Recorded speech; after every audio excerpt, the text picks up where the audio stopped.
Assalamualaikum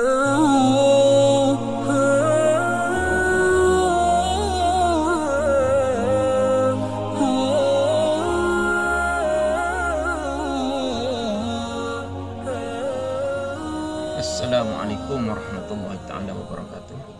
Pada kali ini kita akan belajar mata pelajaran pendidikan Islam tingkatan 4 pada bahagian akhlak Islamiah, iaitu tajuk yang pertama iaitu bersikap benar menjauhi kemunafikan.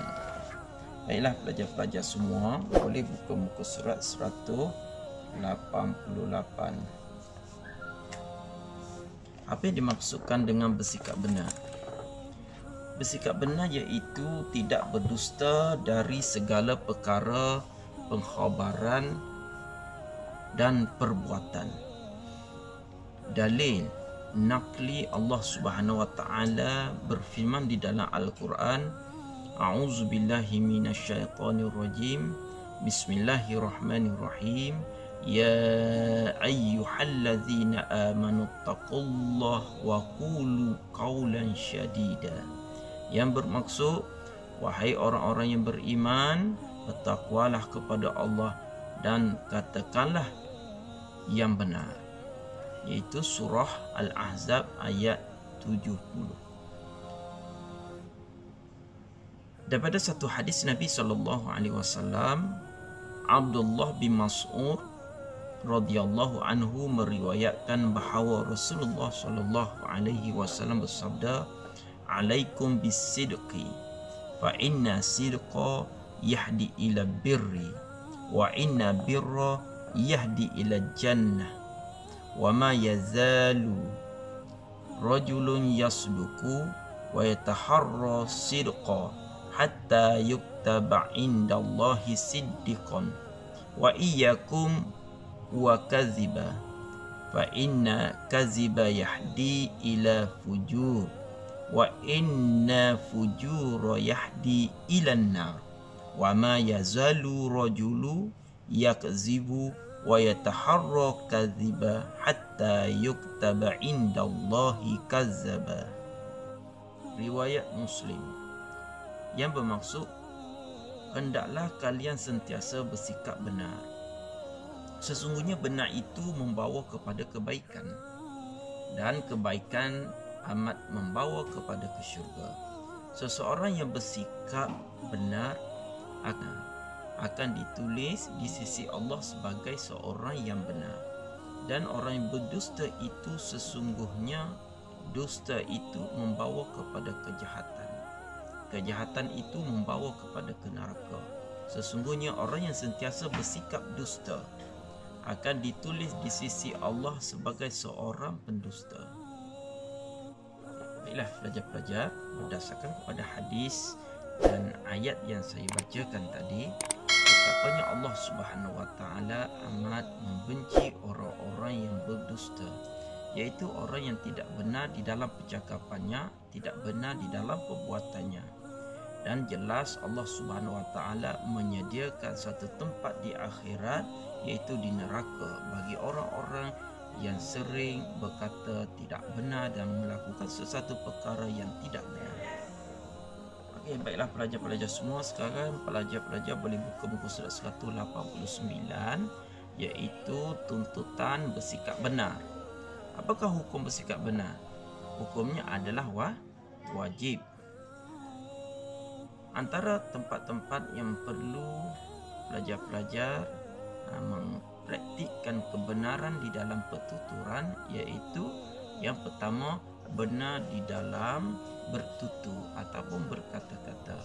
Tidak bohong apabila berkata-kata dalam semua keadaan. Memelihara diri daripada mengeluarkan lafaz yang jelas, mendatangkan dosa dan mengelirukan.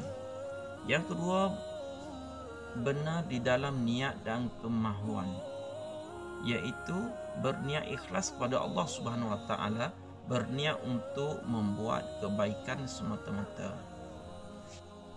Yang ketiga, benar di dalam keazaman dan cita-cita, iaitu bertekad mencapai apa yang dicita-citakan, dan juga tindakan yang dilakukan seiring dengan dengan keazaman untuk mencapai matlamat.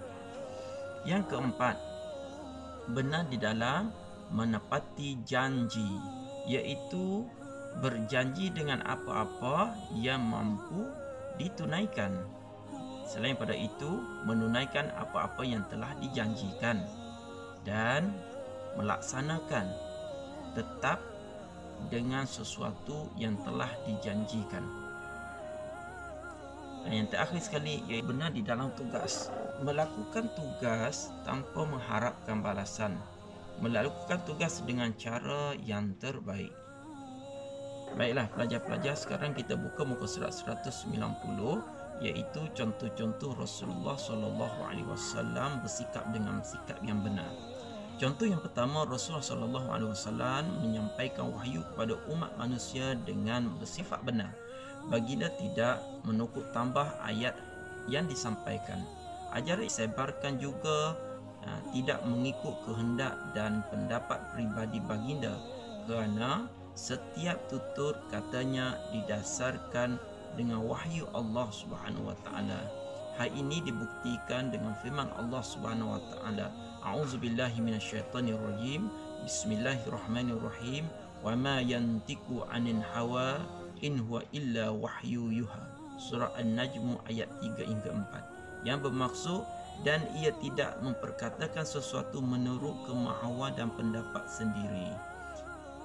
Segala yang diperkatakan itu tidak lain hanyalah wahyu yang diwahyukan kepadanya. Itu sebagai contoh yang disebutkan di dalam Al-Quran bahawasanya Rasulullah SAW seorang yang bersifat benar di dalam menyampaikan wahyu kepada umatnya. Contoh yang kedua, daripada satu hadis, satu kisah, terdapat sebilangan orang yang suka bergurau tetapi tidak benar. Mereka berasa seronok bergurau dengan cerita-cerita yang palsu. Rasulullah SAW pernah gurau, namun baginda sentiasa bersikap benar walaupun ketika sedang bergurau. Al-Hasan radhiyallahu anhu meriwayatkan, menceritakan bahawa seorang perempuan tua telah bertemu dengan Rasulullah SAW dan memohon kepada Rasulullah SAW agar mendoakannya untuk dimasukkan ke syurga. Lalu baginda memberitahu kepada perempuan tua itu, perempuan tua tidak boleh dimasukkan ke dalam syurga. Lalu wanita tua itu pun menangis sambil berlalu pergi. Maka Rasulullah SAW bersabda, "Akhbaruha annaha la tadkhuluha wa hiya ujurun. Inna Allah Ta'ala yaqulu faja'annahunna abqara urban atraba." Surah Al-Waqi'ah ayat 36 hingga 37. Yang bermaksud, kamu beritahu kepadanya bahawa sesungguhnya dia tidak akan masuk ke dalam syurga dalam keadaan tua.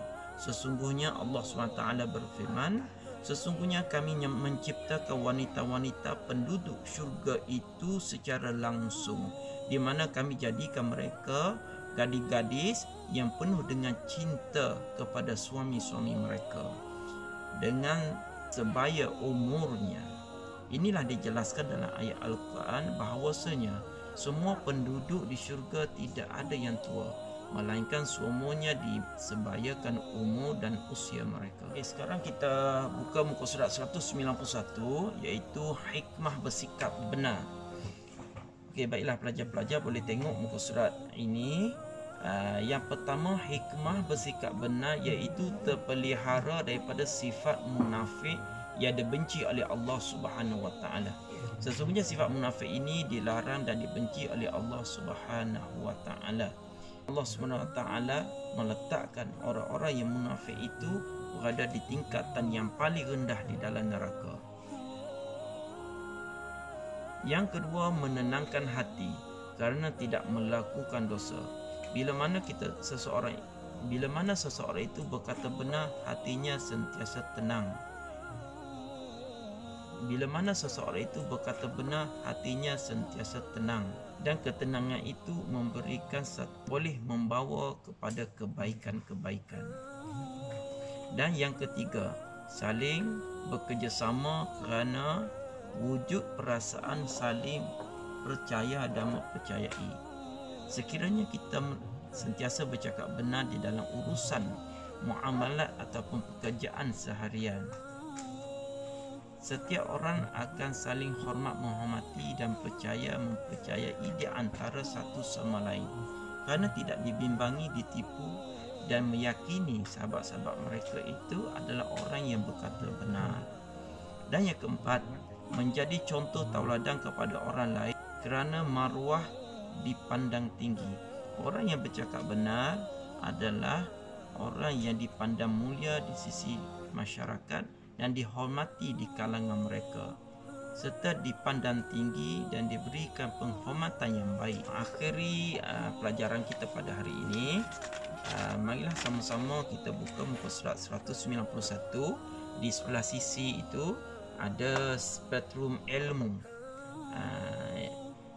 iaitu bersikap benar sangat penting supaya kita dapat menjauhkan diri daripada sifat munafik. Sifat-sifat munafik telah dijelaskan dalam hadis yang berikut daripada Abu Hurairah radhiyallahu anhu bahawa Nabi SAW bersabda, ayatu munafiki salasa, iza haddatha kazaba, wa iza wa'ada akhlafa, wa iza i'tu mina khan. Diriwayatkan Bukhari. Maksudnya, tanda orang munafik ada 3, iaitu apabila berkata-kata ia akan berdusta, apabila ia berjanji ia akan mungkir janji, dan apabila diberi janji dia akan mengkhianati. Itulah 3 ciri-ciri tanda-tanda orang yang sudah dijangkiti dengan sifat-sifat munafik.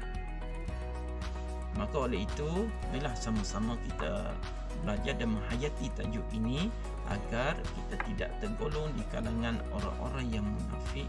Dan orang yang munafik itu diisytiharkan oleh Allah Subhanahu Wa Taala sebagai musuh Allah, dan tempatnya di akhirat dia adalah tempat yang paling bawah di dalam lapisan-lapisan api neraka jahanam. Sekian, terima kasih.